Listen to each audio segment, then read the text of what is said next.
তো জাতির উদ্দেশ্যে কিছু বলেন আপনি। আপনার যা মন চায় তাই বলবেন, কোনো সমস্যা নেই। আপনার যা মন চায় তাই। এই যেটা শিখেছেন বলেন। আমার মিথ্যা বলতেছে, আমি কেন বলবো? আমার মিথ্যা বলতেছে না। এটাকে হ্যাঁ, মিথ্যা ডক্টর ইউনূস।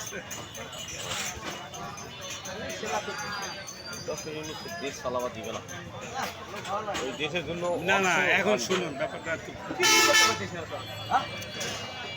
সব কিছু ছাত্রের উপর ছেড়ে দিলে হবে না। ছাত্র কি একাই করছে? প্রশাসন তার কাজ, প্রশাসন তার কথা শুনতে, সে তো রাজনীতিবিদ নয়, সে তো হচ্ছে